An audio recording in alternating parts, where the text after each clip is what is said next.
Everyone, स्वागत है आप सभी का मेरे चैनल डीएन स्टोरीज में, जहां पर मैं कोई एक दावा तो नहीं कर सकती कि इस चैनल पे मैं क्या एक फिक्स चीज लाऊंगी, बट हाँ कुछ ऐसी स्टोरीज जो आपको एक्साइट करेंगी, आपको अवेयर करेंगी और सोचने पर मजबूर कर देगी। तो चलो शुरुआत करते हैं आज की पहली स्टोरी से, जहां पर मैं जिस स्टोरी के बारे में आज आपसे बात करने जा रही हूँ ये वर्ल्ड की टॉप 10 क्राइम स्टोरीज के अंदर आती है और ये स्टोरी है कैथरीन नाइट। तो सबसे पहले अगर आप ये पेजेस मेरे पास देख रहे होंगे तो इन पेजेस के ऊपर मैंने अपनी पूरी की पूरी स्क्रिप्ट लिखी है, इन्फॉर्मेशन जो है वो कलेक्ट की है। ये सारी की सारी इन्फॉर्मेशन इंटरनेट से ली गई है। तो ये सारी इन्फॉर्मेशन जो मैं आपको इस वीडियो में दूंगी ये गूगल से प्रोवाइडेड है, जो आर्टिकल्स हैं न्यूज़पेपर के वहाँ से प्रोवाइडेड है, ये आपको पहले बता दूँ। और मेरे पास टीपी नहीं है, टेलीप्रॉम्प्टर नहीं है, इसलिए मैं ये स्क्रिप्ट लेकर बैठी हूँ ताकि डेट्स में और फैक्ट्स में कोई गड़बड़ ना हो जाए। थोड़ा सा कुछ इंटरेस्टिंग ढंग से शुरुआत करते हैं। आपने रस्किन बॉन्ड की एक नॉवल है सुजैन्स 7 हस्बैंड, उसको पढ़ा है? अगर उसको नहीं पढ़ा तो चलो आपको बता देती हूँ कि उसके ऊपर एक मूवी भी बनी है जिसका नाम है 7 खून माफ। अगर ये पिक्चर नहीं देखी तो वो भी मैं ही बता देती हूँ। इस पिक्चर के अंदर बेसिकली प्रियंका चोपड़ा जो है लीड रोल में है, उनका कैरेक्टर है सुजैन का। सुजैन जो है प्यार चाहती है, मोहब्बत चाहती है, लेकिन बेचारी की किस्मत ऐसी है कि जितने भी आदमी उसके लाइफ में आते हैं, मेल आते हैं, सारे के सारे निकलते हैं धोखेबाज। और सुजैन एक एक करके अपने 6 पतियों को ऊपर पहुंचा देती है, यानी कि मार देती है। लेकिन एंड में सुधर जाती है, जो भगवान है उनके शरण में चली जाती है। लेकिन यहाँ पर स्टोरी थोड़ी अलग है, क्योंकि जिस सुजैन की आज हम बात कर रहे हैं, यानी जिसकी कैथरीन नाइट की हम बात कर रहे हैं, वो एक बहुत ही ज़्यादा खतरनाक लेडी है जिसने अपने पार्टनर जो है उसे कैसे मारा वो सुनकर आप काँप जाएंगे और पूरा का पूरा ऑस्ट्रेलिया काँप गया था। तो शुरुआत ऐसे होती है इस कहानी की कि ये सारी के सारी द गार्जियन की जो रिपोर्ट है उसके अकॉर्डिंग ये फैक्ट्स लिए गए हैं।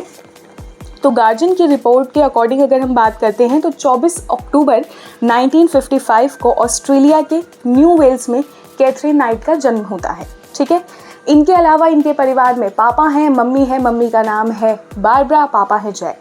लेकिन परिवार बड़ा टॉक्सिक है, बहुत टॉक्सिक है, बड़ी लड़ाई होती है, झगड़े होते हैं, माँ बाप दोनों शराब पीते हैं। लेकिन प्रॉब्लम एक और ज़्यादा है, जो पापा है इनके जैक, वो शराब पीकर, दारू पीकर अपनी बीवी को बहुत मारते हैं, उनके साथ ज़बरदस्ती जो फिज़िकल रिश्ते हैं वो बनाते हैं। और ये सारी की सारी चीज़ें जो उसकी मदर थी यानी बारबरा थी वो बताती थी कैथरीन को। अब कैथरीन का इन बातों का बचपन से सुन सुन के बहुत ज़्यादा ना एक ट्रॉमा बढ़ता गया और उसने भी कुछ ऐसी चीज़ें फेस की। लेकिन ठीक है, लाइफ चलती रहती है, लाइफ आगे बढ़ी। और कैथरीन, आप सोचिए कि इन चीज़ों का असर क्या हुआ अभी स्कूल में जो होने वाला है वो समझकर, कि 14 साल की एज तक भी स्कूल में कुछ नहीं सीख पाई। रीज़न कि चाइल्डहुड ट्रॉमा। इससे आगे बढ़ते गए लेकिन कुछ सीखा नहीं, कुछ आया नहीं, तो उन्होंने स्कूल छोड़ दिया कैथरीन ने, उसने काम करना शुरू कर दिया। लेकिन काम में भी एक प्रॉब्लम थी, बहुत ज़्यादा टॉक्सिक थी। ये जिन लोगों का ज़्यादातर चाइल्डहुड टॉक्सिक रहता है ना, ये लोग बहुत ही ज़्यादा नेगेटिव हो जाते हैं और यही इसके साथ था। चिड़चिड़ी थी, वॉयलेंट थी, तो कोई भी काम पर नहीं रखता था तो जल्दी निकाल देता था। अब ऐसे ही ये जो लेडी है, इसको एक जॉब मिल जाती है और वो मिलती है इसको कसाई खाने के। अब 1973 में, जैसा मैं आपको बता रही हूँ कि कसाई खाने में गई, वहाँ पर काम करना शुरू कर दिया कैथरीन ने।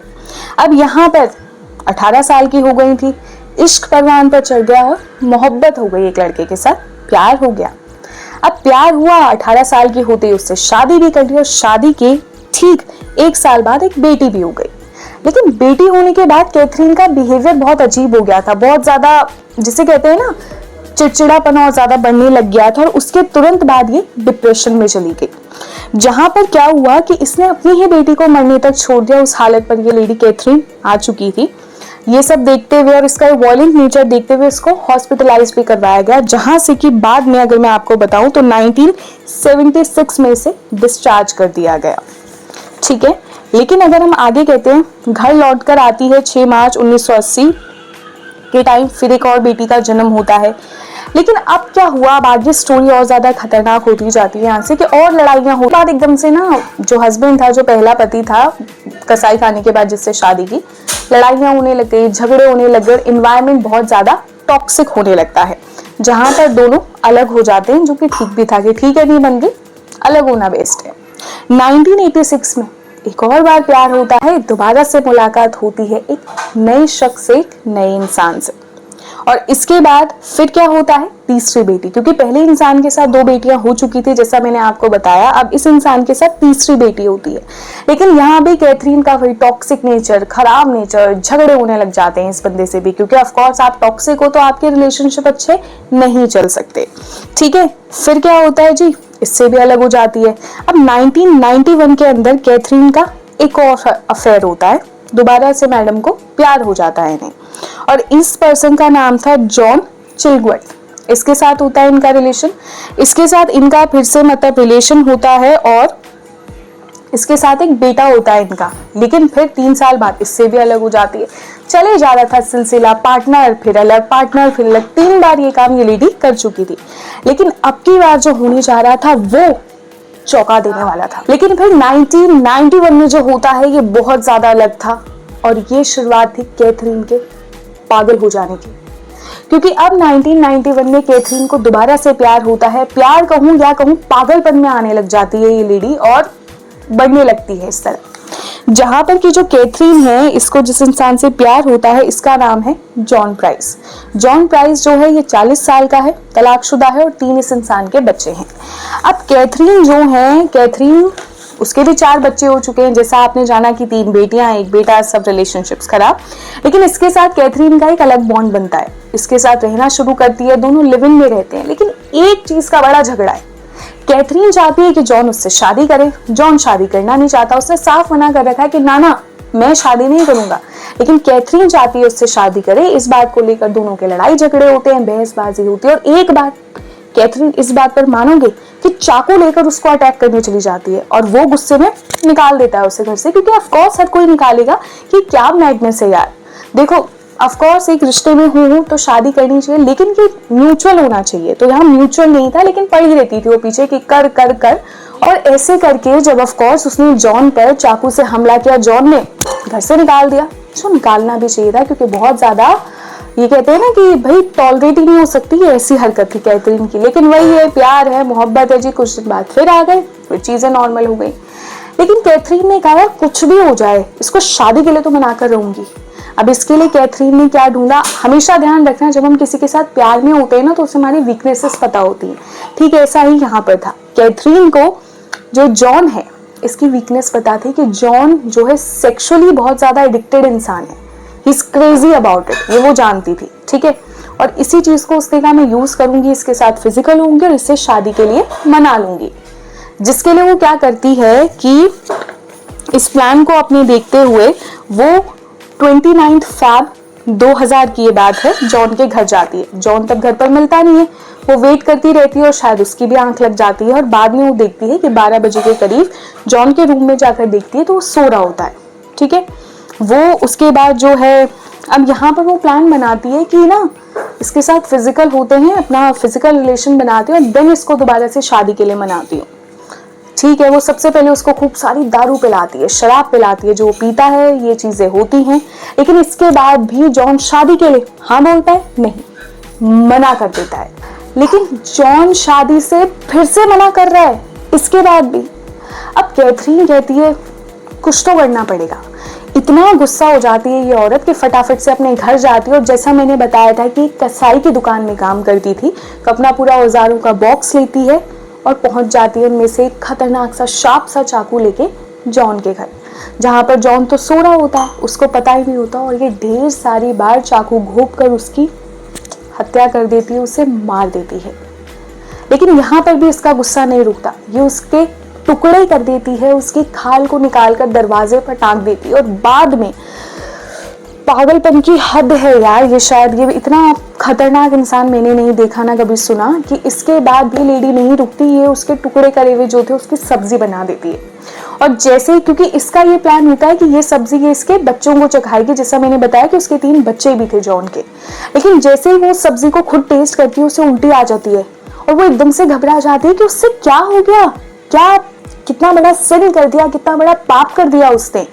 और एकदम से वो इस चीज में कहते हैं ना, एकदम से बिल्कुल आत्मग्लानि हो जाना, शेम होती है उसे अपने ऊपर, और ढेर सारी नींद की गोलियां खा लेती है और बेहोश होकर गिर जाती है। अब कैथरीन तो बेहोश पड़ी है, लेकिन अगले दिन क्या होता है, जैसा कि John he is no more now, तो उसके जो बॉस होते हैं वो कहते हैं भाई जॉन नहीं आया, हो सकता है कुछ अर्जेंट काम रहा हो, तो वो उस दिन जॉन के घर एक एम्प्लॉय को भेज देते हैं, कर्मचारी को भेज देते हैं। वो देखता है वहां पर जाके पूरा खून खून है और बहुत बुरा हाल हो रखा है, और इसको देखता है दूसरे कमरे में कैथरीन को, ये लेडी बिल्कुल बेहोश पड़ी है। उसे समझ आ जाती है और वो डर जाता है और वो फटाफट से पुलिस को कॉल कर देता है। पुलिस आती है, पुलिस चंद सेकंड्स में समझ जाती है कि यहाँ क्या हुआ। एक तरफ इंसान की खाल है दरवाजे के ऊपर लटकी हुई, दूसरी तरफ मतलब नॉनवेज आप कह लो कि मांस पड़ा हुआ है कढ़ाई के अंदर, इसके अलावा एक कैथरीन बेहोश पड़ी है, पूरे फ्लोर पर खून। तो पुलिस फटाफट से, सबसे पहले ये बेहोश है तो इसे हॉस्पिटल पहुंचाती है। उसके बाद जहां पर जाकर क्या होता है, जब इसे होश आता है, इससे पूछा जाता है और ये पूरा का पूरा ये जो मैंने आपको क्राइम बताया अपना, उसके बारे में बताती है। और इसके बाद इसको सबसे एक और चीज़ जो आपके लिए जाननी बहुत ज़्यादा ज़रूरी है कि इस क्राइम के लिए इसे उम्र कैद दी जाती है। ये ऑस्ट्रेलिया के अंदर पहली ऐसी लेडी है कैथरीन नाइट जिसको कि उम्र कैद दी गई, कि कोर्ट ने भी कहा भाई थप्पा लगाओ, ये बाहर रहेगी ही नहीं, इसे उम्र कैद दी जाएगी, जो कि बहुत ज़्यादा मैं कहूँगी कि शायद एक अप्रिशिएट करने वाला डिसीजन है कोर्ट का, क्योंकि ऐसे क्रिमिनल माइंडेड लोग बिल्कुल भी बाहर नहीं रहने चाहिए।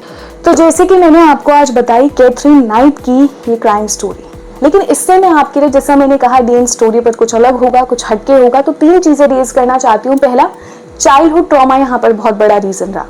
हमेशा अपने घर में कोशिश कीजिए, अगर आप एक पेरेंट है, इवन सिबलिंग है, फ्रेंड है, पार्टनर से कोई भी, एक घर में एक हैप्पी माहौल बनाइए, एक अच्छा माहौल बनाइए, क्योंकि एक गलत माहौल बच्चों के अंदर एक ऐसा ट्रॉमा देता है जो कि आगे जाके पता नहीं किस क्रिमिनल को आपके ही घर में जन्म दे दे। सेकेंड चीज़ कि हमेशा रिलेशनशिप में ना जो लोग बहुत पॉजिटिव होते हैं और छोटी छोटी बातों पे कई बार बोल देते हैं ना कि मैं ये काट दूंगा, मैं वो कर दूंगा, मैं ये कर लूंगा, तुमने मुझे छोड़ दिया, प्लीज ऐसे लोगों से रिलेशन आज तोड़ दो, मैं आपको सलाह दे रही हूँ, क्योंकि यही लोग आगे चलकर कैथरीन नाइट बन सकते हैं। ट्रस्ट मी, ऐसे ओवर पॉजिटिव लोगों के साथ बिल्कुल भी नहीं रहना चाहिए जिन्हें ना समझ नहीं आती। और तीसरी चीज़ कि हमेशा अवेयर रहिए, हमेशा माइंडफुल रहिए कि आप किस तरीके के लोगों के साथ हैं, क्योंकि ऐसे क्रिमिनल लोग हमारे आसपास ही होते हैं। सो आई होप कि आपको आज की स्टोरी पसंद आई होगी और मेरा ये एफर्ट फर्स्ट स्टोरी का इसमें आपको पसंद आया होगा, जहाँ पर मैंने कोशिश की कि अच्छे से इसे आपके लिए पेश करूँ। फिर मिलेंगे एक नए वीडियो में। Bye bye, love you.